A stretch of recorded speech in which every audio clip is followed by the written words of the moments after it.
Bonjour à tous et bienvenue sur ma chaîne pour cette première vidéo. Aujourd'hui je vous déballe l'écran Samsung S34J550WQU.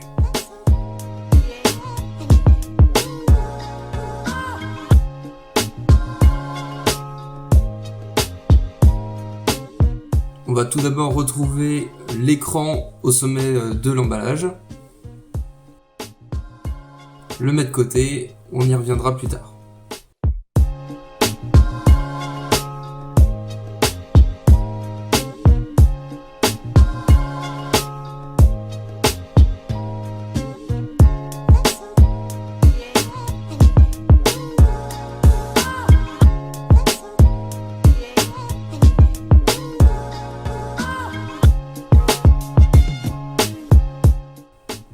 Donc ici le morceau du pied qui vient se fixer directement sur l'écran.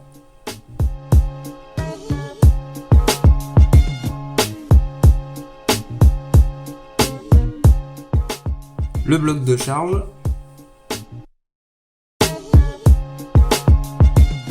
Le pied qu'on va venir installer sur le bureau.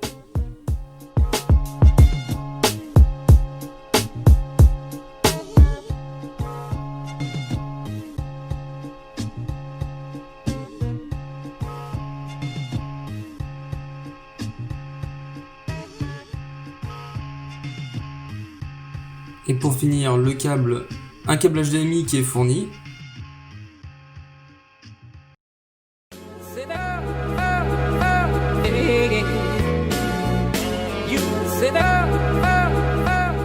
L'adaptateur, la tête du chargeur et les différents documents, garanties et notices.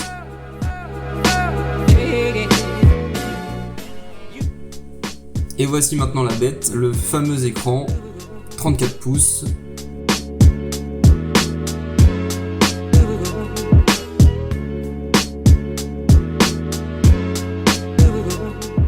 Il présente super bien. On voit que la finition est vraiment sympa, avec un effet en bas acier brossé qui rend ultra bien. Donc en plus de l'écran, on va avoir le minimum pour le faire fonctionner, bloc de charge, le pied, etc. Le petit point dommage, c'est qu'on n'ait pas de câble DisplayPort de fourni, sachant que c'est un écran qui peut monter jusqu'à 75 Hz et en HDMI, donc le câble qui est fourni, on sera limité à 60 Hz. Pour ce qui est des connectiques, on va disposer de deux sorties HDMI, une sortie DisplayPort, une sortie jack 3,5 mm et bien sûr l'alimentation. Étant donné qu'il n'est pas fourni, j'ai dû acheter un câble DisplayPort afin d'utiliser pleinement cet écran. En effet, les 75 Hz sont disponibles seulement via la sortie DisplayPort. Pour ce qui est des caractéristiques, on est sur un écran de 34 pouces, non incurvé, avec une dalle VA capable d'aller jusqu'à 75 Hz avec un temps de réponse de 4 millisecondes. On a également une compatibilité AMD FreeSync et un montage VESA à l'arrière afin de positionner l'écran sur un bras. Étant donné la grande taille de l'affichage, il faudra bien évidemment une carte graphique adaptée. Donc au minimum, ce qui est préconisé, c'est une AMD Radeon RX 5700 XT ou bien du côté de chez Nvidia une GeForce RTX 2070 Super. Petit point négatif, il n'y a aucun haut-parleur intégré, donc il faudra absolument passer par un casque ou bien des enceintes pour avoir du son. Et donc on peut se demander pour qui s'adresse cet écran, sachant que le 75 Hz peut être rapidement bloquant pour les gamers. Pour moi, cet écran s'adresse surtout aux créateurs, aux photographes, des personnes qui veulent simplement faire de la bureautique, mais également faire regarder des films dans de très bonnes conditions avec ce format 21/9. C'est un écran qui est vraiment parfait pour ça. Les plus, donc on va retrouver un écran de super qualité.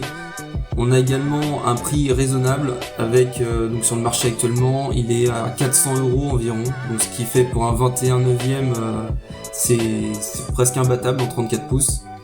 Il est également compatible FreeSync, donc ce qui est très agréable pour les sessions de gaming. Au niveau des moins, malheureusement l'écran n'ira pas au-dessus de 75 Hz, avec aujourd'hui des écrans gamer à 144 Hz, donc ça risque d'être compliqué pour ceux qui veulent vraiment faire que du gaming. Je vous recommande une dalle 144 Hz minimum. Il n'y a pas de réglage en hauteur du pied.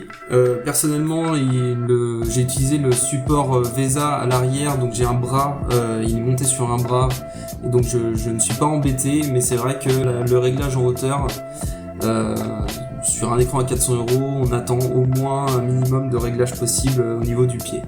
Et pour terminer, il n'y a pas de câble DisplayPort de fourni, qui est nécessaire pourtant pour profiter pleinement de cet écran, donc ce qui implique l'achat d'un câble en supplément. Cette vidéo se termine, merci de m'avoir écouté et à la prochaine.